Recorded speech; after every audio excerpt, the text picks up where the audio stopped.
Hello, and welcome to our episode about the Cold War events that will occur in Asia. So, just to recap a little bit, the Cold War was a conflict of rival ideologies between the United States and the Soviet Union and will last from 1945 to 1991. Early in the Cold War, from 1945 to 1949, the focus of the conflict will be on Europe, which we saw with the Berlin blockade and all of the satellite communist countries that will develop as a result of Joseph Stalin. The United States will try to control communism by using the containment policy, and they will use the Truman Doctrine, the Marshall Plan, and NATO to successfully contain communism in Europe. So it is successful in this sense. So it doesn't spread to Western Europe at all. It stays in Eastern Europe and the Soviet Union for now. But what we will see is that it's going to spread throughout the rest of the world. Beginning in 1949, however, containment seemed to fail as communism spreads to China, Korea, and Vietnam in Asia.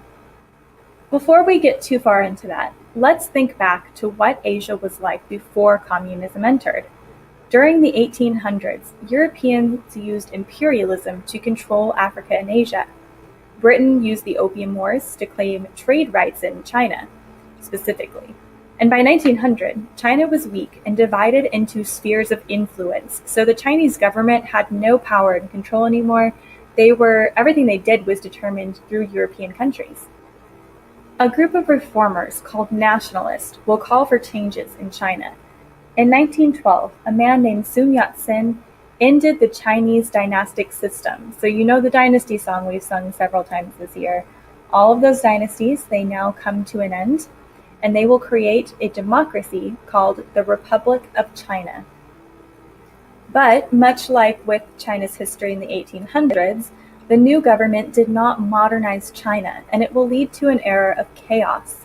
And in the 1920s, a nationalist leader named Chiang Kai-shek took over and ran China as a dictatorship. Meanwhile, communism is growing in China under the leadership of another man named Mao Zedong. Mao's Communist Party gained popularity among poor peasants, which again, remember, is the primary target for all of these communist revolutions going on throughout the world, is the poor people that don't have anything. And one of the big tactics they're going to use in China is they will offer peasants land that they're going to take away from wealthy warlords. So very appealing stuff to poor peasant people. From 1930 to 1949, nationalists and communists fight in a bloody civil war for control of China. And when World War II starts, Chiang and Mao agreed to a truce from 1937 to 1945 so that China could kind of participate in the war. After World War II, communists gained support and began to win control of China. In 1949, the communists won the Civil War, and Mao will create the People's Republic of China. Chiang's government fled China and will set up their camp in Taiwan, which is the tiny little red island that those arrows are all pointing to coming out of China. And the US, this will totally shock them when China falls to communism, and they kind of throw a tantrum and refuse to recognize this new Chinese government. So the United States will instead recognize the government that has taken over Taiwan instead of the actual People's Republic of China. So it doesn't really work out long term. They are going to officially have to recognize China later on. But for now, the United States is kind of refusing to acknowledge them. Mao was determined to reshape China's economy based off of Marxist socialism. So he will follow through with the promises that he made when he took over. He seizes land from the rich, mostly wealthy warlords, but also just kind of noble people of China, and he will divide that land among the poor peasant population. Mao also follows Stalin's example by creating collective farms and a 5-year plan to help improve Chinese industry. I think the propaganda from this time period also is very interesting. Like the picture we see on our screen right now shows a lot of modernization for China, which is what Mao wants. It shows like a united workforce, women in the workforce, a real shift from, traditional Confucian and Buddhist traditional norms. In 1958, Mao began a massive program to create agriculture and industry called the Great Leap Forward. Millions of Chinese citizens were sent to work on large collective farms to grow food, to help feed the country. Other citizens were required to work on massive industrial projects like making iron and steel and building dams and railroads. Very similar to Stalin's 5-year plans here. Mao's motto for the country at the time was struggle hard for 3 years, change the face of China, catch up with Britain and America. So again, trying to shake off that yoke of imperialism, be their own country and be a force to be reckoned with. That's really what Mao wants. He wants to be compared to Great Britain and America. So at first it seems like Mao's Great Leap Forward starts well. They're making lots of improvement on agriculture and industry, but I mean, you kind of have to remember that they really didn't have much at all before this point in time, so anything they do, it's going to be an increase in both of those areas. So at first it seems like, wow, this is going to be great for China. But the required forced labor that it took to actually make that kind of progress led to a lot of suffering by millions of Chinese citizens. And overall, the Great Leap Forward not only was a failure, but it's actually going to lead to food shortages and famine because they're planting crops where they don't belong. It's not good for the environment, and they're overproducing in a lot of these areas too. So they're really reducing the nutrients in the soil. They're also going to have really poor quality industry because they're trying to use things like those backyard furnaces you saw a few pictures ago. And it's not nearly as great of a quality. So Mao's Great Leap Forward will actually end after 3 years. So you see here just kind of the overall starvation of the Chinese peasant population. When there's a food shortage, remember, it's them that are going to go without food. It's not the elites or the middle class or the upper class, the people who make decisions. The food shortage affects the people who are making that food. So it's kind of ironic. The people who make the food usually get less of the food. After the failure of the Great Leap Forward, Mao will begin his Cultural Revolution, which will last from 1966 to 1976. The goal of the Cultural Revolution was to emphasize Mao's strict socialist ideas and attack traditional Chinese ideas. So again, gone is Confucianism, or even the name Confucius is not mentioned anymore in China, which is a stark contrast to, the last 3,000 years of Chinese history. They don't want to be reminded of the greatness of past dynasties, and even a lot of their work will be destroyed. Mao will distribute to all Chinese citizens the Little Red Book, which is what the children in the picture have in their hands. And it's a book of quotes that reinforce what is acceptable for Chinese communists. So it's kind of like turns into their life mantra in a way. So Mao will treat the Cultural Revolution in a similar way that those totalitarian dictators in the 1920s and 30s did as they started to gain power. He's going to target young people and use things like children's groups to try and reinforce the standards he wants set.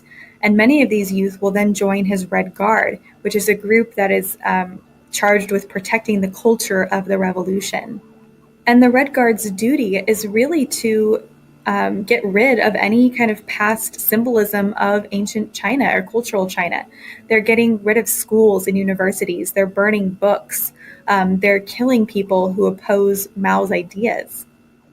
A lot of the people they're targeting in this Cultural Revolution to get rid of are actually going to be not just critics, but also educated people. So teachers, politicians, people that have been to those universities and understand and appreciate the old culture of China. But it is going to unify the Chinese people in a lot of ways, which we'll see kind of coming up into the future. In 1976, Mao Zedong died and was followed by more moderate communist officials. Even without Mao, China remains a communist nation today. It's not a very strict communist nation. In fact, there's lots of capitalist tendencies within the People's Republic of China, or just the Republic of China now, but they are technically still classified as a communist country. The fall of China to communism will have a major impact on the Cold War between the United States and the Soviet Union. Basically, the United States' response to the fall of China was to more aggressively confront communism elsewhere in the world. The United States is afraid of what they call the domino theory. in which communist nations turn their neighbors communist. So, if Indonesia were to fall, then Thailand would fall, and Malaysia, and Indochina, and so on and so forth. So as a result, the United States vows to contain the spread of communism anywhere in the world, not just Europe. So this really marks a stark contrast to U.S. foreign policy. Think back to, World War I, World War II. The U.S. had, a policy, we're not going to get involved in any of these affairs because it doesn't concern us. But they consider the threat of communism so potent that they want to stop it from spreading anywhere. So they don't care if it's going to, threaten Korea maybe. They are going to try and stop it. During World War II, Korea was liberated from Japanese control by the U.S. Army in the south and the Soviet Army in the north.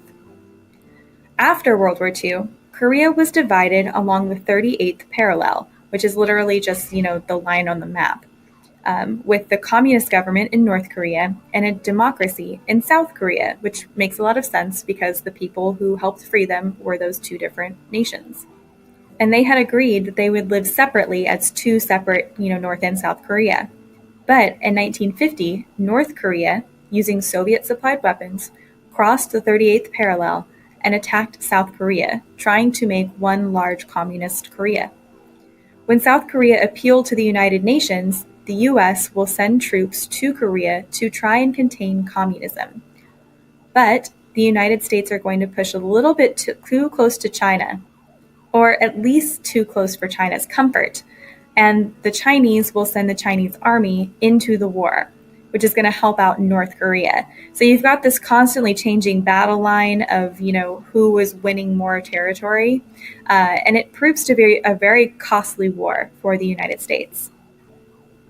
The United States will be able to successfully contain communism from spreading into South Korea.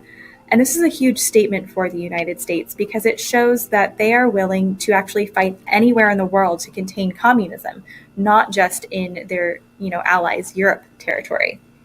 So it takes 3 years of fighting, but the ceasefire is agreed to in 1953, and the 38th parallel will remain the divider for North and South Korea. And as I'm sure you're all very aware, today, Korea remains divided between the communist North and the democratic South.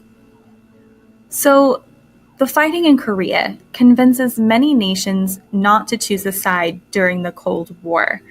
One of the big issues is that, especially since Korea appealed to the UN for help and then the US responded, a lot of those UN countries are kind of fearful they're going to have to, start participating in these conflicts. And many people make it clear they are going to be a non-aligned nation or a neutral nation between the United States and the Soviet Union.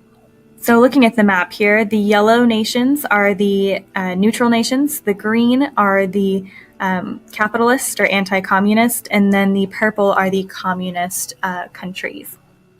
So while Korea was a success, the Cold War will escalate in the 1960s as communism threatens Africa, Southeast Asia, and Latin America. And as we know, many of these countries are still communist today, so these Marxist ideals are not going away anytime soon. This concludes our episode. Thanks for watching.